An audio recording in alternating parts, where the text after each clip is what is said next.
It's been a while since our last camera review, and that is because I haven't really changed any of my gear since the last video. However, ever since using the Canon R8 as my main camera lately, I'll be honest, it hasn't always been sunshine and rainbows. Hi everyone, if you're new to my channel, my name is Paula, and today I'm going to show you guys the things I don't love about my Canon R8.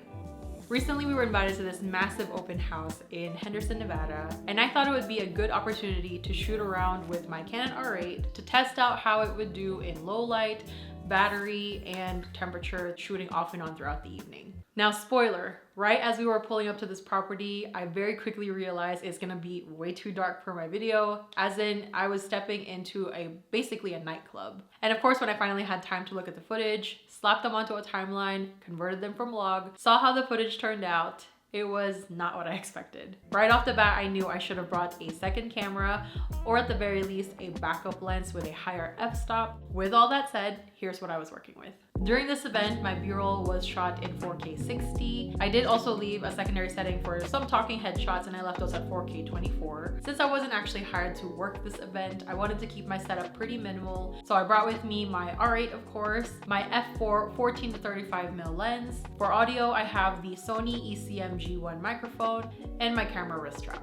And that's basically it. Of course, I started the night with 100% battery, shot everything in log, and the rest is history. I did cheat a little bit on the colors. I did turn on auto white balance priority because I originally thought that there was going to be a lot more indoor shots with potentially yellow lighting, but now looking back at the footage, I really didn't need to do that. If you guys have seen my first video about the Canon R8, you'll know that it has some features that it does really, really well, and of course some really glaring features that it doesn't. Coming from the Sony a7S III, which is typically my main camera, for those of you who are familiar with this camera, it does really well with low light performance thanks to its dual native ISO.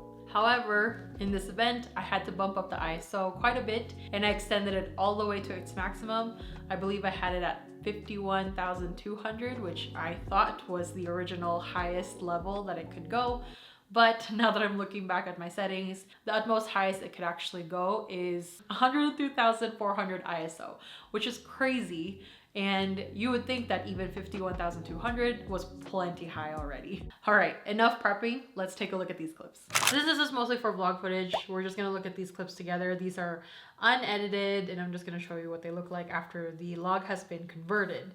So we're here in DaVinci now, and the first scene here is when I was talking about how I realized how dark it was this night. We headed into security, which had a lot of fluorescent lights on top, which helped it brighten up a little bit. But as you can see here, the darks are very, very dark. And you can see the illuminated trees here on the road, but that's pretty much it. There's a bunch of houses up here that you can't even see. And those ones that are lit up, those have a little bit of detail, but not very much. Now, entering the home, there is lots of floor lighting here, and I'm telling you right now, there is really not a lot of light other than like colored ambient lights. So here's a look inside the home. So this scene is probably going to be as best as it can be because this has the most light in the house, and you can see a lot of the colors here.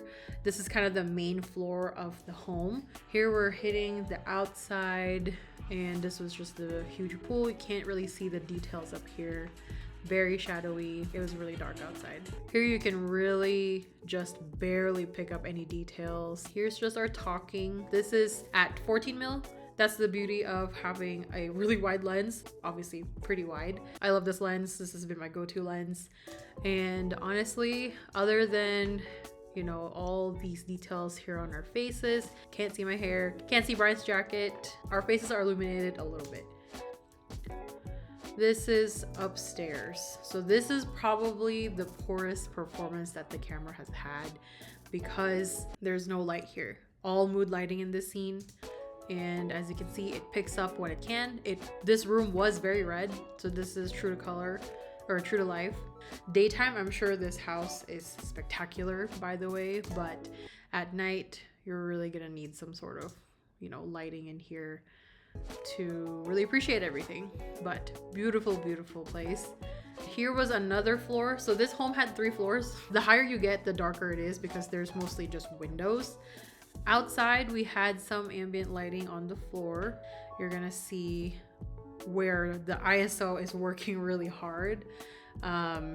There's lots of noise up here because otherwise it would be just pitch black. Here you can kind of see the strip, and that's very well illuminated. Heading back downstairs, which was the main floor, I know this is very jittery, but this one was, you know, decently lit, and with the ISO kicked up so high, it almost seems like it's overexposed, but realistically it was still dark-ish.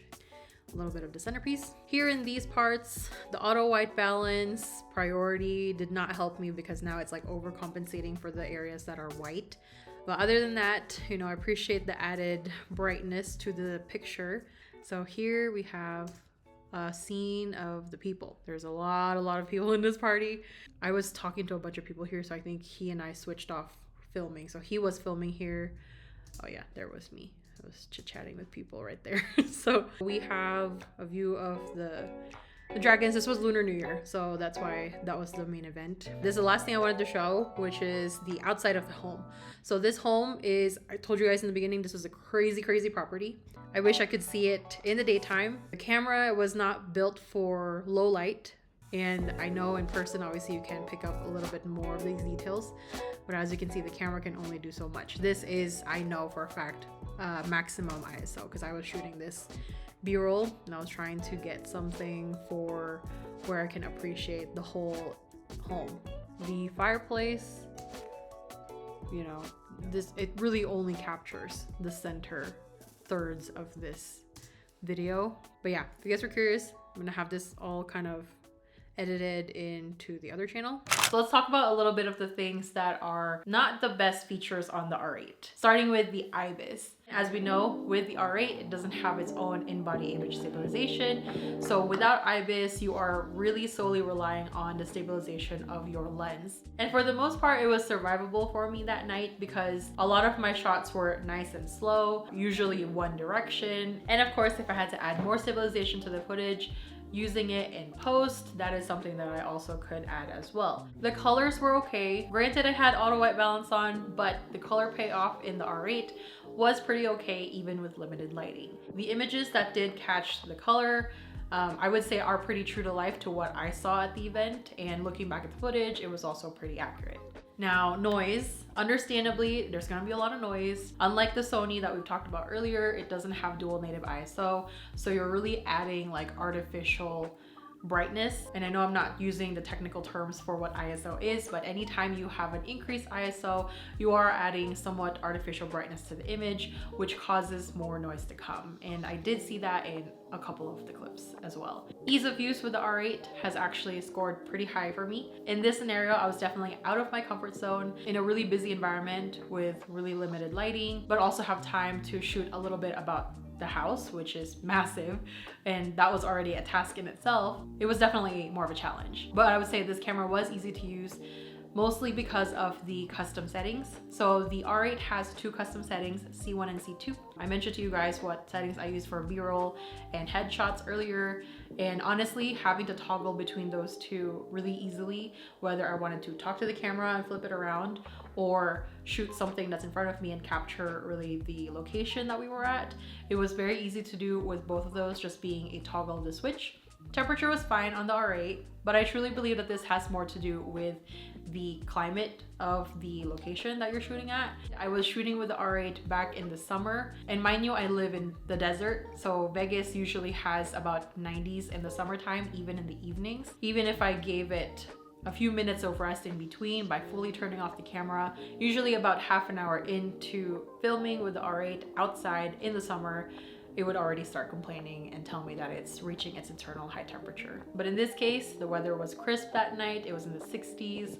It was at night. It never overheated. Now, this next topic may be a bit controversial, but in my experience, the beauty of an f4 lens means that you are struggling with autofocus less. And what I mean by that is it catches focus a lot faster compared to an f2.8. Although an f2.8 is fast, especially if you have really sophisticated systems with your camera, but I feel like having an f4 is faster, meaning it just doesn't hunt as often. I'm sure there is a scientific reason for why that is, but that's what I noticed. If you have any experience in why, or would like to help us out with explaining the reason for why an f4 might be a little bit easier than an f2.8, or if I'm incorrect, please sound off in the comments below and let us know. So as far as my final thoughts with this camera, in this scenario, this camera is salvageable at best. Now, if I had carried with me an f2.8 lens, it might have yielded more ideal results just because it would let more light in. Granted, if you were shooting something like this for a client, I would probably stay away from the R8 altogether. Or at the very least, have it be no more than a B cam. I say that because of the things that I previously mentioned that I loved about this camera. It's lightweight, very easy to use, and it has the same system as the R6 and the R6 Mark II. So with some improvements to your setup, performance-wise, it's salvageable for this condition. But I do want to stress that by no means am I blaming all the faults on the camera alone. I'm well aware that a more experienced videographer can make huge improvements with this exact same setup, or not make the same mistakes that I did by bringing the wrong gear. And that is it for today's test of the Canon EOS R8. Let me know what you guys think of the footage that was shot with this camera, and hopefully I wasn't angering too many of you with this review, because in all honesty, I am still very happy with this camera and this investment. And if you take anything away from this video, hopefully it inspires you to go out there and shoot in different environments and really test out your skills with a new style of filming with the gear that you do have. For me, anytime I get to do this, it always teaches me something new with the gear that I have, and gain an even deeper appreciation for all the technology that goes on behind the lens, as well as the professionals and the artists that can do this seamlessly and produces beautiful work, which is always a huge inspiration. And of course, if you guys like this video, don't forget to hit the thumbs up down below. And as always, I'll see you guys in the next video.